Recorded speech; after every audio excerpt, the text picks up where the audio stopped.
Bible is simply an allegory for astrology. Where does the Bible say Jesus was born on December 25th? Well, see, that's debatable. Some pagans think it was in March, some think it was in January. Sure. Where does the Bible say anywhere what day Jesus was born? Isn't that Christmas? I mean, I was raised not in the Bible. religious, but See, you're right. You see, December 25th is a tradition. okay. It's not in the Bible, and you're right. It probably was borrowed from some cultural tradition. But you see, just because... As a fictional character that you just made up, you can make him all-knowing, all be everywhere, anything you want him to be, outside the realm, inside the realm, whatever you want him to be. Okay, then let me tell you how I get there. First point. Everything that has a beginning has a cause. The universe has a beginning, therefore the universe has a cause. How do you get that argument? Okay, what part of those three steps don't you agree with? Everything that has a beginning has a cause. Why? How is the implication? How do you get from just because it has a beginning, why does it have a cause? Because there's no such thing as something beginning without someone or something causing it to begin. Okay. I thought you meant like it has a cause to do something. Okay, we're on the same page? Right. Okay, so everything that has a beginning has a cause. The universe has a beginning, therefore the universe has a cause. Something caused it. Right, something that caused it. Right. So now the question is, what's the most reasonable answer to the question, who or what caused the universe? And the best answer is just to make up a creature that caused it? No. I think the best answer is there's an uncaused cause. There's an uncaused cause. You can't have an eternal regression of causes. So, what's the best answer to the question, what caused or who caused the universe? I would say an uncaused cause. If it's uncaused, then it can't. What did It you doesn't have a what's your beginning first- then. If okay, it's yeah. uncaused, it doesn't have a beginning.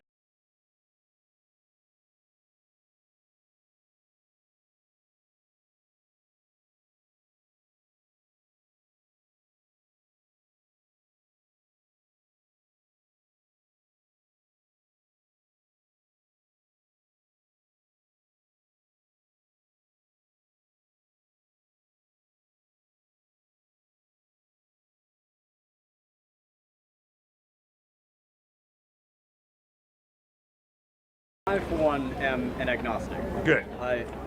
I don't follow any sort of religion, Right. but I am open to the possibility of the presence of a supreme being. Yes, sir.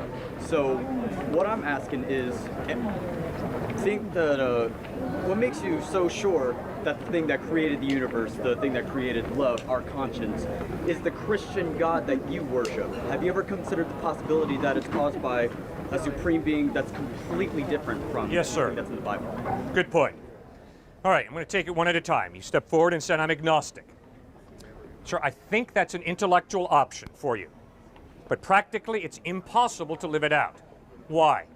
Because you have to choose whether to steal or not steal, whether to lie or tell the truth, whether to treat a human being as a piece of dirt or to treat him with integrity.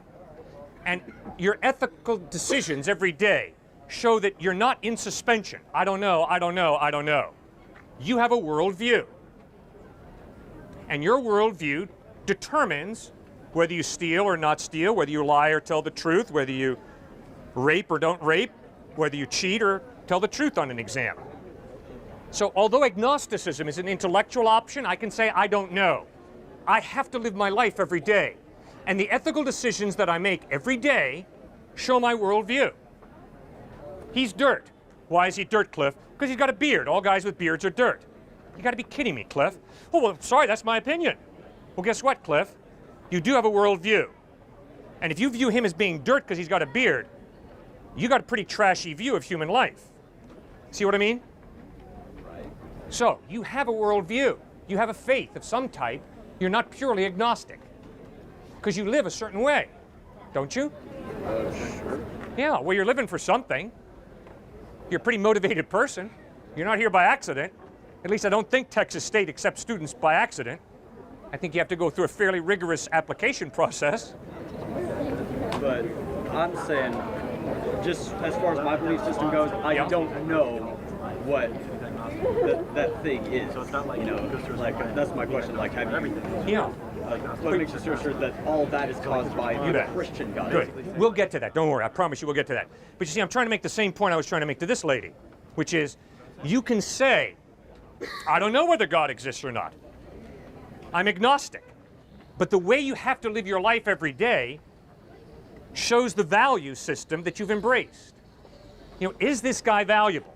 Regardless of the color of his skin, regardless of his facial hair, regardless of his GPA, regardless of whether he's a stud or not, is he valuable?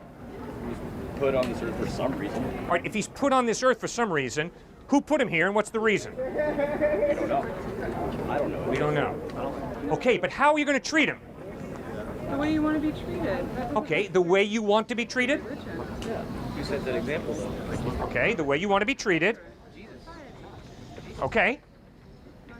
But if you treat him the way you want to be treated, that implies that you think there's something more important than get all you can all you get, sit on the lid and poison the rest. See, that implies that there's something more than survival of the fittest. If you're saying, I'm going to treat him kindly, compassionately, I'm going to be generous to him, that implies that you don't think survival of the fittest. Suck it up, buddy, and make it on your own. And if you don't, tough luck. You become extinct. Right? Okay, so that we're beginning to understand your view, your faith, which is you think there's something more to reality than survival of the fittest. Right? Yeah. Okay, so you see, the question is, what, and I can't answer this because I don't know you that. You got to answer this question. I can't answer it. The question is, what are you living for? And then what's the evidence that what you are living for is true? Everybody's got to answer that question. You can't not be a student here at this fine university without being a highly motivated person.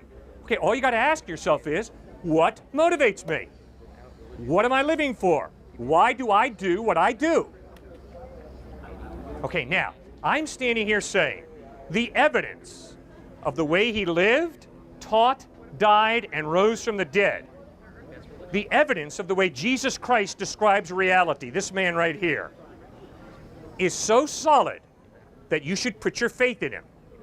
Why? Because the part of you that says, I'm not going to step on him, I'm going to respect him. Yeah, Jesus says that's right. He's a human being created in the image of God. You better respect him. In fact, if you disrespect him, that's evil. Well, it makes sense, doesn't it? You see, Jesus points out that love is a free decision you make. You don't have to love the guy. You can hate his guts, you can steal from him, or you can choose to love him. Makes sense, right? It squares with your experience of reality, doesn't it? Okay, now Jesus claimed to be God, revealing himself in human form. Well, that's, we lock those people up in mental hospitals, right? Anybody with a delusion of deity, man, we say you're...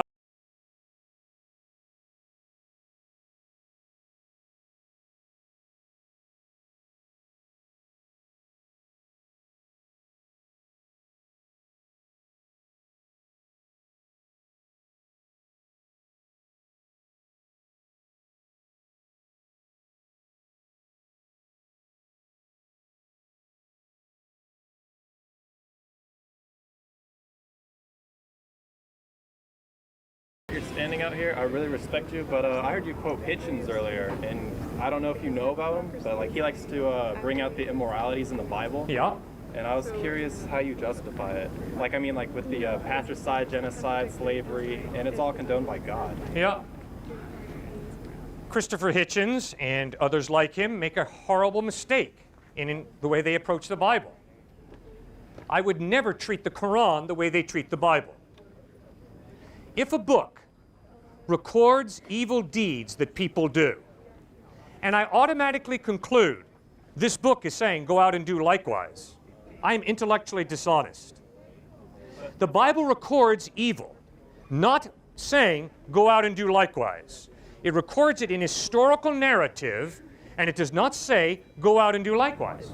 It says that God commanded this, though. Like Sodom and Gomorrah, it said kill everybody. Yes. Why? They were immoral? They were evil. Not only that, Flooded the earth. not only Sodom and Gomorrah, Yeah. you're going to be judged. by God. So am I. We're all going to be judged. Why?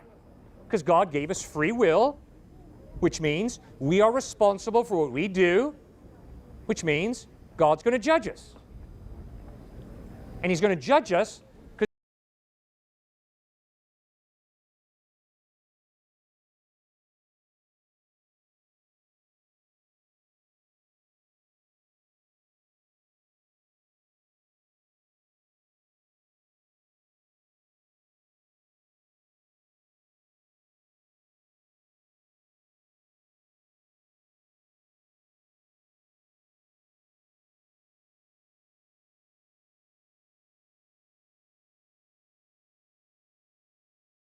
free will, and then has an ultimatum at the end and says you can go out and do any of these things, but if you do this, or this, then you're going to go to hell for eternity. How is that actually free will?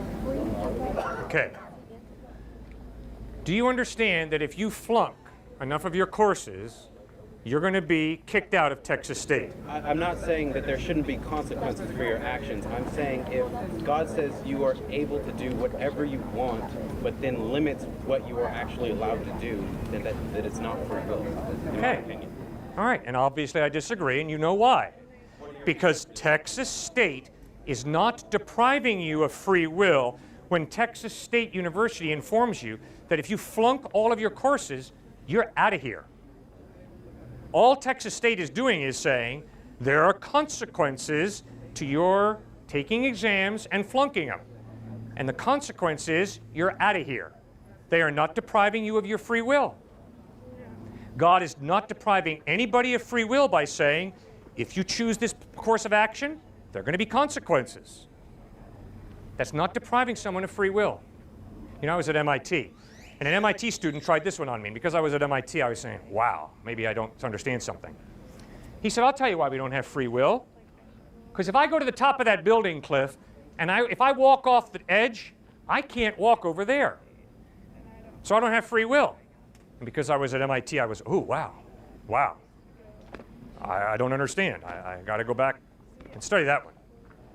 I met with the MIT students who invited me to MIT, and they said, Cliff, the fact that if you step off the edge of that building and can't walk over there has nothing to do, zero to do with free will. It has to do with physical laws called gravity. If you step off the edge of that building, it doesn't mean you don't have free will. You will hit the pavement. But that doesn't deprive you of free will.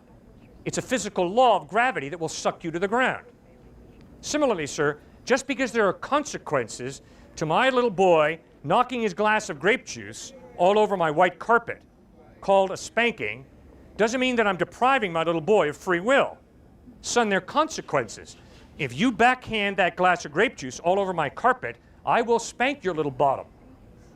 It's not depriving my boy of free will. It's teaching him, you know, you're going to have to think through the fact that although you're free, you are not free to escape the consequences of your decisions. What do you think my parenting is all about? My parenting is all about teaching my boys to make wise decisions because there are big consequences to our decision-making process. Yes? So you come back to like the meaningless argument. Right. What about a Christian that commits suicide because they think their life is meaningless? I mean, they had God, but they still thought their life was meaningless, but they had God. So the argument for atheism not having meaning because they don't have God, like, it doesn't exist because a Christian can still commit suicide because they think their life is meaningless. Okay. Having worked with people who committed suicide, having worked with people who struggle with depression, I have never met a Christian who's committed suicide because they believed that life was meaningless. I have worked with many Christians who have committed suicide because they were struggling with depression.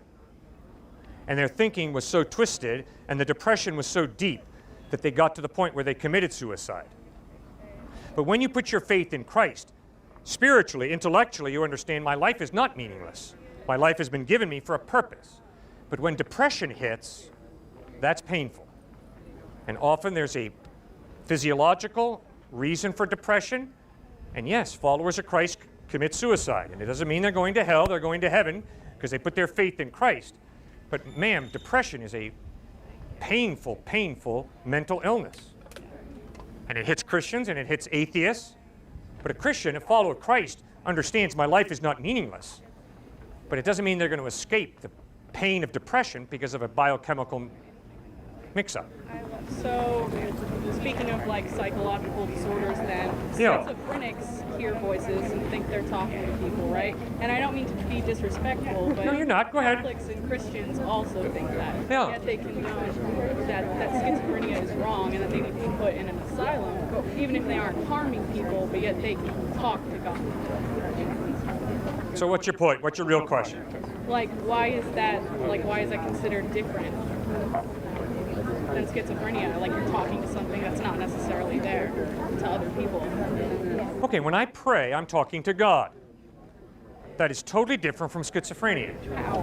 They're talking to something. Ma'am, there's a medical diagnosis of schizophrenia. Isn't that schizophrenia to talk to something that's not there? That's the medical diagnosis. Because schizophrenia is one of the most unknown diseases. They don't know where it originates at all. And Why? they have some theories, so why doesn't that mean you have schizophrenia for talking to God? Because all my psychiatrist friends have assured me I don't have schizophrenia when I pray to God. But there are other people who do have schizophrenia. Some of them are Christians, some of them are atheists. See, man, faith in Christ doesn't determine whether you're going to be a schizophrenic or not. You can be a follower of Christ and have schizophrenia. You can be an atheist and have schizophrenia. Faith in God praying is not a sign of schizophrenia. To a schizophrenic, so is that bunny that's talking to me. So what's the difference between that and God? What's the difference at all? Because you think so. No, because the evidence is God exists. What evidence is Yeah, like where is that evidence? Order and design point to a designer. You know, on the way to school today, I found this lying on the side of the road. Amazing, isn't it? The way the glass just sort of came together, the metal just sort of fell into place. Then what about chemical evidence? And lo and behold, as a result of the impersonal plus chance plus time, we had a watch. You know that if I told you that I believe that, you'd consider me irrational. Travel from here to here. This is highly designed compared to this. If you tell me that it's irrational to believe that this came about by chance, but then you insist that this came about by chance, I've got a rational problem with you. So chemical evolution can't exist. And it has nothing to do with evolution.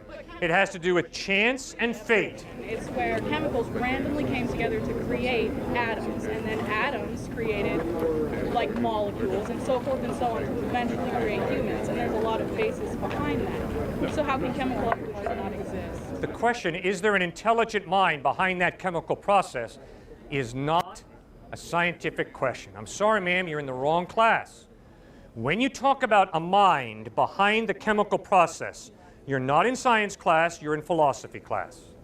So it's a philosophical question. You're taught the theory of randomness. I learned that in my philosophy class. Like that was taught to me, the theory of randomness, and that it's very possible that everything is random. So how can you say that it wasn't built off of randomness?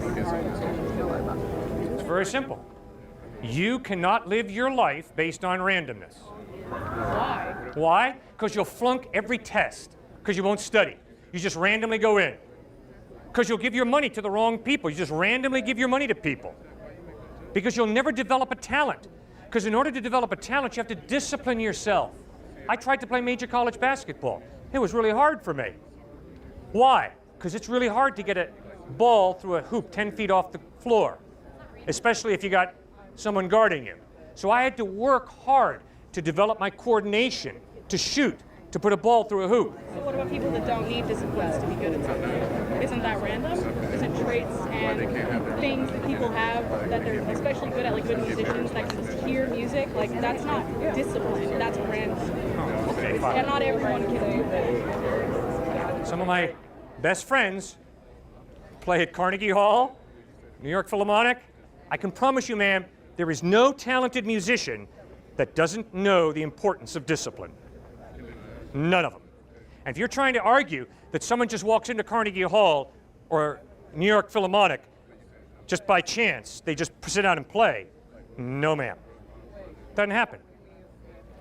All of my scientist friends have highly disciplined minds. My younger brother, who transplants livers and kidneys, amazingly disciplined mind. And I plead with you, don't live your life based on randomness. If you need a liver or kidney transplant, you better go find the most disciplined liver kidney transplant doctor you can find. Because it's technical, and you don't want someone playing around with your liver or kidney. Please don't act like you live your life based on randomness. I'm not saying You don't. Just argue You that bet. side. You bet.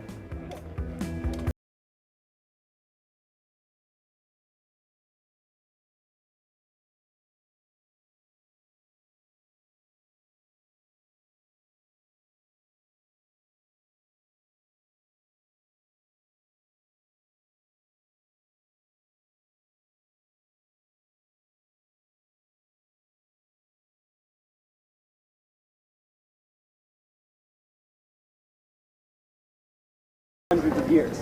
In my opinion, that makes it pretty easy to believe just about anything. Now, you were talking about a bull, the slaughtering of a bull. It's an astrological reference to the age of Taurus. They slaughtered a bull. Whenever Jesus went to the Last Supper, they said, look for a man bearing water. Anybody in Aquarius? It's the water bearer. See? Okay, on December 21st, in the east, there's a star. And on the 21st, the solstice, it dips below the horizon for 3 days. And it is resurrected on the 25th of December. Sound a little familiar? The 3 stars in Orion's belt that form his belt are called the 3 kings. And on the 25th, they point to the place of the sunrise. The Bible is simply an allegory for astrology. Where does the Bible say Jesus was born on December 25th? Well, see, that's debatable. Some pagans think it was in March, some think it was in January. Sure. Where does the Bible say anywhere what day Jesus was born? Isn't that Christmas? I mean, I was raised not in the Bible. religious, but See, you're right. You see, December 25th is a tradition. okay. It's not in the Bible, and you're right, it probably was borrowed from some cultural tradition. But you see, just because people today celebrate Christmas, the birth of Christ, on December 25th, doesn't mean that Jesus was literally born on December 25th. Well, hold on. I think you think I'm opposing you. I'm not sitting here trying to say the Bible's wrong. I'm saying it's right. I'm saying everything in the Bible is right. You're saying everything's right, aren't you? Well, no, man. No, what's wrong? What's wrong? Well, What in religion is wrong? What in religion do you disagree with? I mean, about nothing. Nothing, exactly. You're a religious Exactly. So pluralist, what are you attacking me? which means you believe that whatever a person wants to believe about God is cool, Yes. right? Yeah. Okay. Muhammad, Jesus Christ, the avatars of Hinduism disagree with you. Okay. Okay?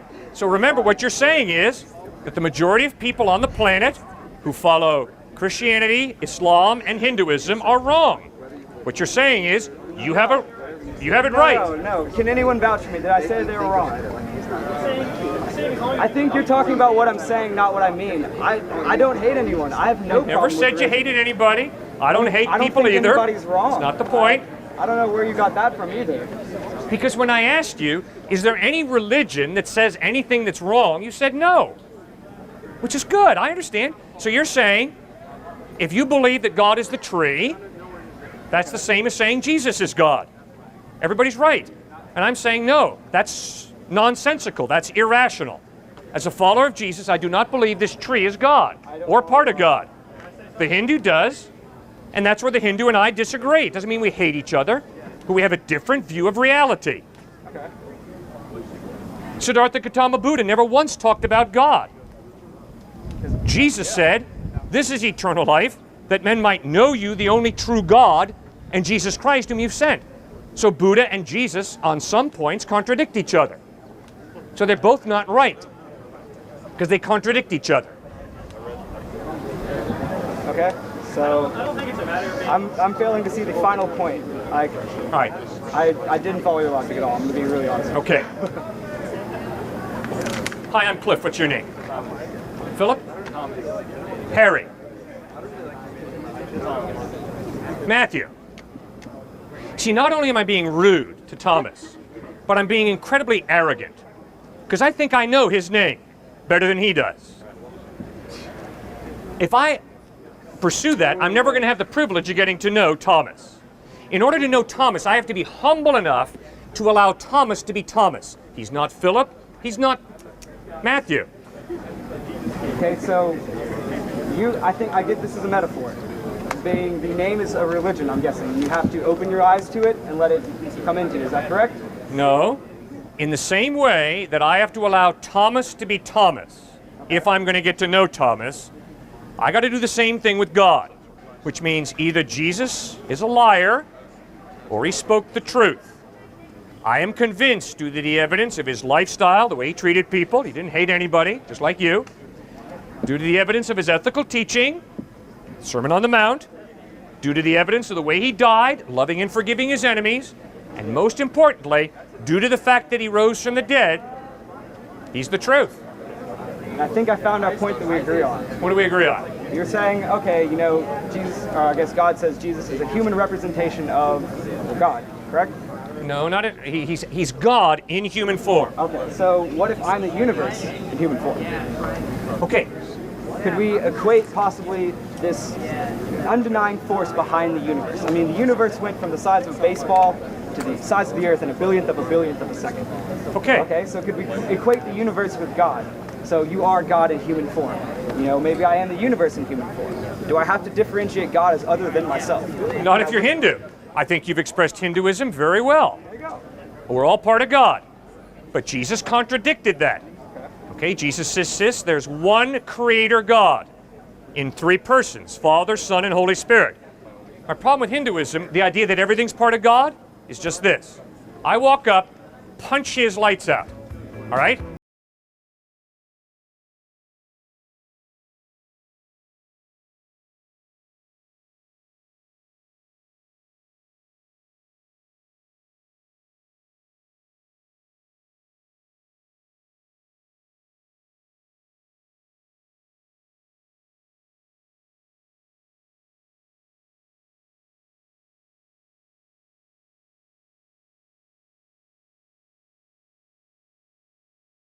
God if he is God, just in human form? Good Why question. is he the Son? Good question. Jesus repeated the Shema of Israel. Hear, O Israel, the Lord our God is one. He was a strict monotheist. Jesus did not claim that when he walked on earth, heaven was empty. He prayed to his Father, didn't he? In the Garden of Gethsemane, he prayed, Father, if it is possible, take this cup from me. Yet not my will, but your will be done. But he claimed to be part of God, God the Son, taking upon himself human form. So most often he used a term out of Daniel called Son of Man when referring to himself. But occasionally, you're right, he called himself Son of God. In John 8:58 he says, before Abraham was born, I am. And that's Yahweh. That's the Hebrew verb to be, I am. So he clearly claimed to be God in human form, but he had to do it in such a way that was really difficult. Because no, he's not all of God walking on earth. Jesus made the claim that he's not just God, and that was one of the early Christian heresies. Well, yeah, I understand that's true, but like the reasons why he calls himself the Son of Man, the Son of God, is that referring explicitly to his divine nature and his Yeah. Okay. That's what he's trying to communicate.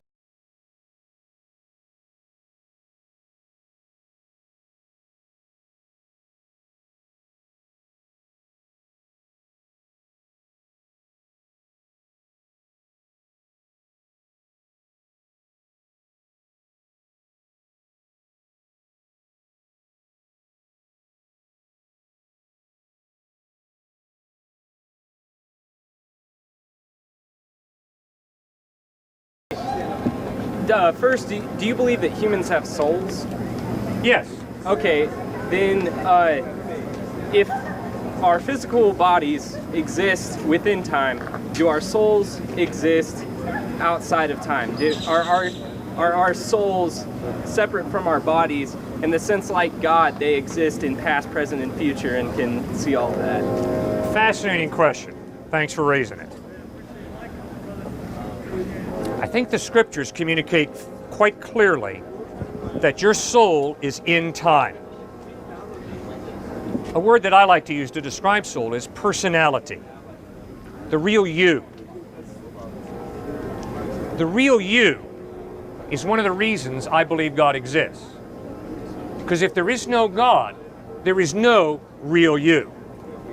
If there is no God, all of reality is matter and energy, and that's what materialism, naturalism teaches.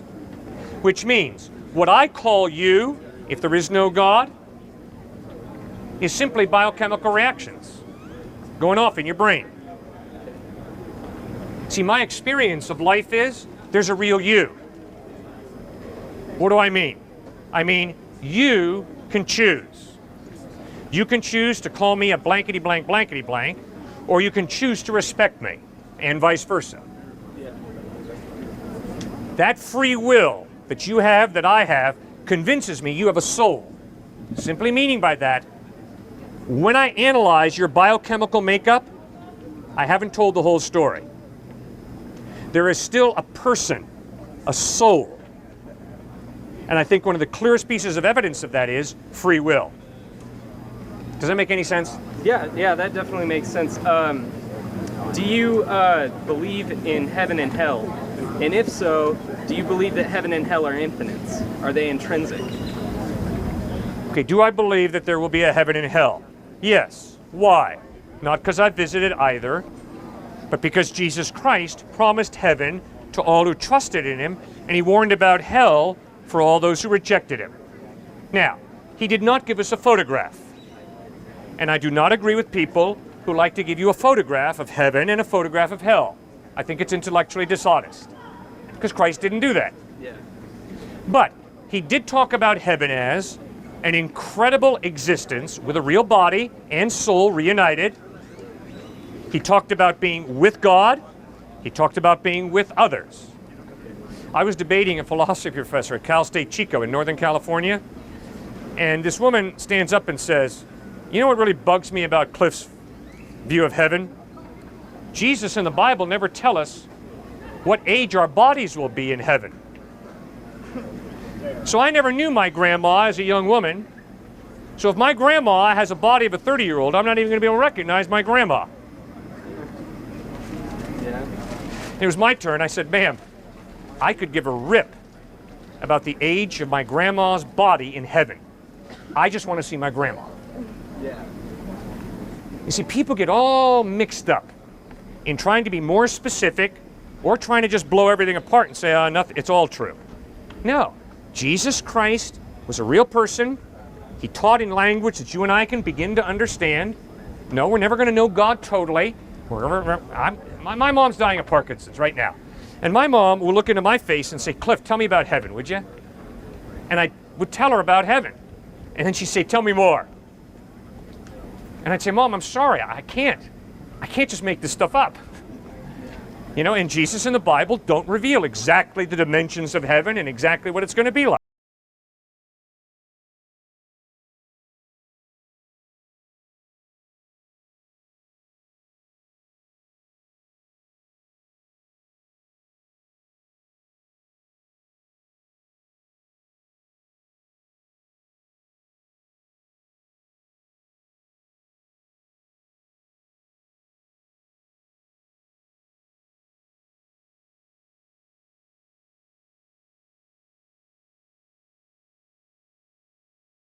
That have already been saved, but how do you know that they've been saved? How do you know that they won't falter? Shouldn't you not judge anybody, instead help everyone try to obtain salvation? Yes. Isn't that the ultimate goal? Yeah. Well then, why should you judge anyone? Isn't it also blaspheming to judge somebody because you're elevating yourself above the position of God, Yahweh? Good. All right. Matthew chapter 7, verse 1. Jesus says, judge not, lest ye be judged. Probably America's favorite verse today. Don't judge. Wait a second, what does that mean? 14 verses later, Matthew 7:15, Jesus says, beware of false prophets. They come to you in sheep's clothing, but inwardly they're ferocious wolves. So obviously when Jesus says, judge not, he's not saying, suspend your critical thinking, give up your ability to analyze, and just blindly accept everything as equally true. He is not saying that. So what is he saying when he says judge not? He's saying, do not put yourself in a position of superiority looking down on another person, judging them as inferior. It's that self-righteous arrogance that Christ is attacking. Don't do that. But he's not saying, if this guy's an atheist and I'm a follower of Christ, that I'm to look him in the face and say, You're wrong. we agree. No, we don't agree. He's an atheist, I'm a theist, we contradict each other.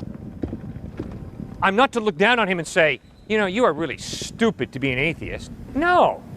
It's all right to be wrong. It's all right to be wrong. Okay. No, we respect each other. And I respect my atheist friends, my agnostic friends, my Hindu friends, my Muslim friends. We respect each other, but we disagree. And that's cool. See, arrogance doesn't kick in because you think 2 + 2 = 4 and I think 2 + 2 = 5. Arrogance kicks in, judgmentalism kicks in the way that I treat you after I know we disagree.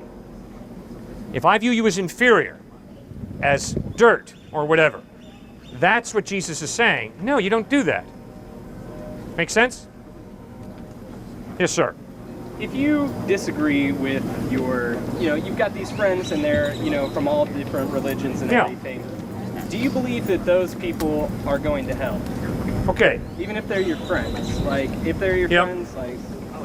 Well, I wish I could stand out here and say that everybody who's my friend is going to heaven. Yeah.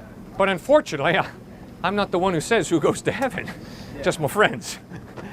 No, God is the one who determines who goes to heaven and who doesn't go to heaven, not me. And Jesus clearly says in John 3, verses 16 to 18, "For God so loved the world that he gave his one and only Son, that whoever believes in him should not perish but have eternal life. For God did not send his Son into the world to condemn the world, but to save the world. Whoever believes in him is not condemned, but whoever..."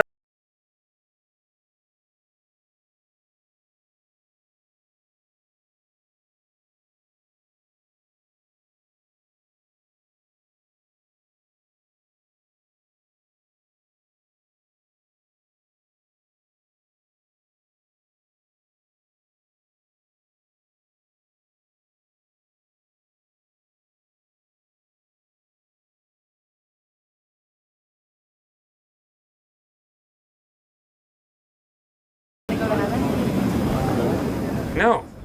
Elijah didn't die, he went straight to heaven. Enoch didn't die, he went straight to heaven.